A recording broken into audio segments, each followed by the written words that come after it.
I was paddling against the red worms. Actually, yes.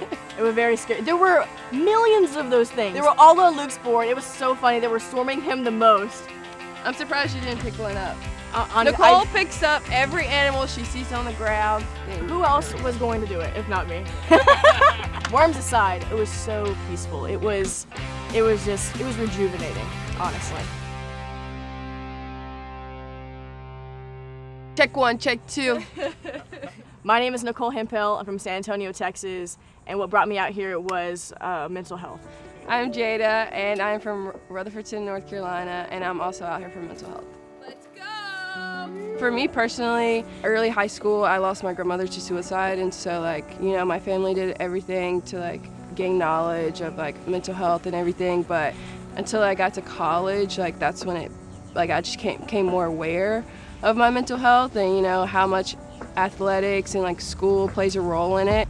And for me, as a college athlete, I just kind of found that the culture of women's athletics in particular is not all what it's cracked up to be.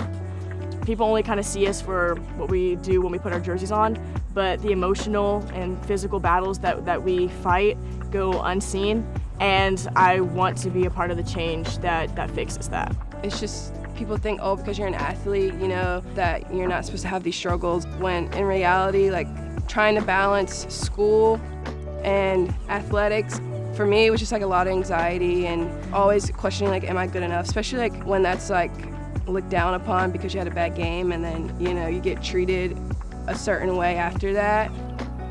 We have been conditioned to not speak about how we're feeling because we're supposed to be these mentally strong robots, but in reality, we're human beings, and being treated like a robot just adds a whole lot of combustible feelings that will be bottled up and just explode in a very negative way. So I just feel like we need to talk about it more, because statistically speaking, a lot of us are struggling, and the problem won't be solved unless we talk about it.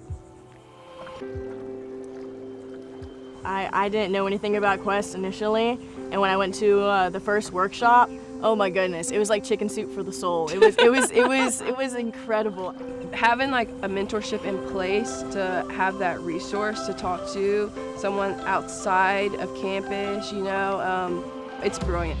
And being out there, seeing the subtle waves from a boat going by or something, kind of remind me of sometimes your life is full of waves, but at the end of the day, it ends up leveling out. And there's absolutely no shame in asking for help. Speaking out is probably the most important thing to do. The current doesn't stop. Life doesn't stop. So you just have to keep on moving forward, and going out there, I felt an essential sense of peace.